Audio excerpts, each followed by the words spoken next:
Padmashri doctor D Y Patil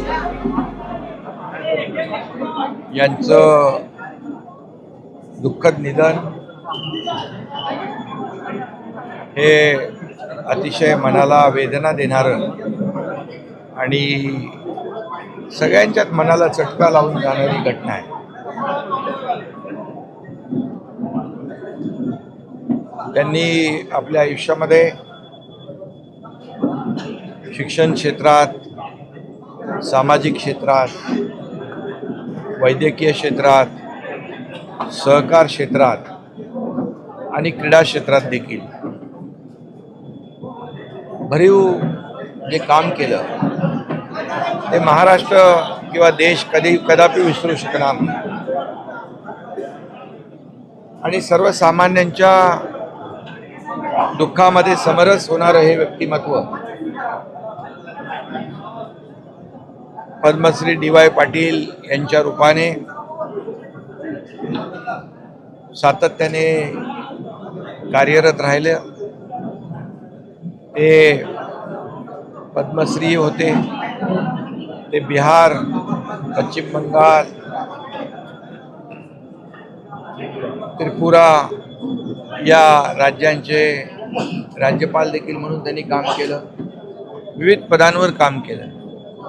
परंतु त्यांचा सर्वसामान्य माणूस हा केंद्रबिंदू होता. एक शेतकरी कुटुंबातून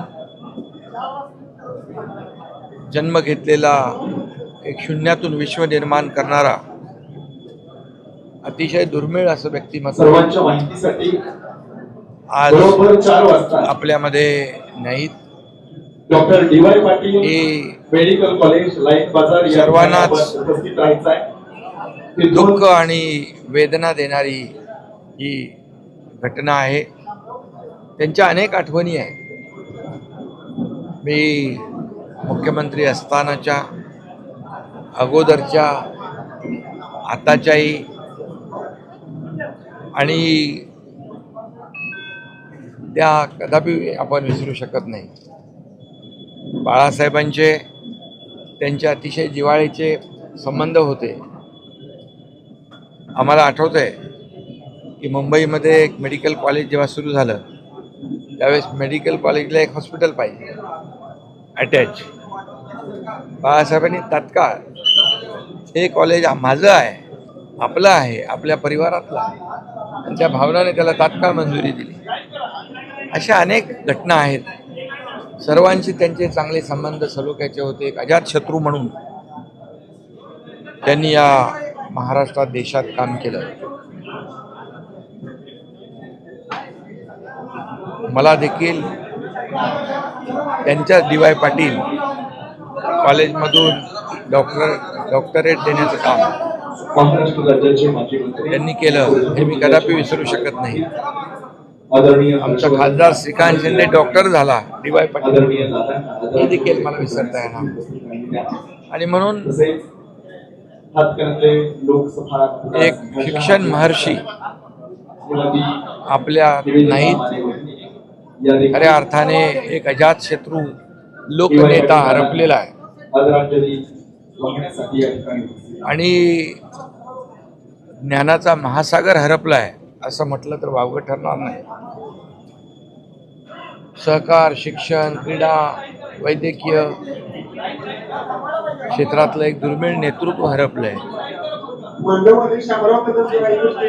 आणि म्हणून मी त्यांना, त्यांच्या अनेक आठवणी सोबत आहेत. चर्चा करताना देखील त्यांची मुलं, त्यांचा परिवार याच्याशी चर्चा करता अनेक ज्या काही आठवणी, भावना त्या ठिकाणी व्यक्त झाल्या. आणि म्हणून सर्वांना, सर्वसामान्य माणसाला मदत करणारा हा असा मोठा नेता, त्याची प्रचिती जी आहे आज आपण त्यांच्या कामाची आणि कर्तृत्वाची आणि प्रेमाची पोचपावती कालपासून हे अंतिम दर्शनासाठी येणाऱ्या लाखो लोकांच्या उपस्थितीवरून आपण पाहतोय. आणि म्हणून अशी माणसं दुर्मिळ असतात. आपली न भरून येणारी पोकळी त्यांच्या जाण्याने निर्माण झालेली आहे. त्यांचं नेहमी एक वाक्य मला आठवतं, सर्वांना विनंती आहे स्वप्न पाहताना मोठी स्वप्न पहा, काही परंतु ते स्वतःच्या फायद्यासाठी नाही तर सर्वसामान्य लोकांच्या जनतेसाठी, फायद्यासाठी.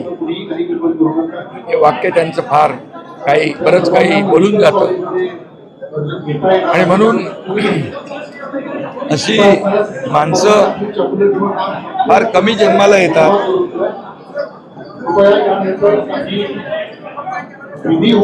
आणि अशा डी.वाय. पाटील यांचा दुःखद निधन झालंय. मी माझ्या कुटुंबाच्या वतीने आणि शिवसेना परिवाराच्या वतीने त्यांना भावपूर्ण श्रद्धांजली अर्पित करतो. ओम शांती.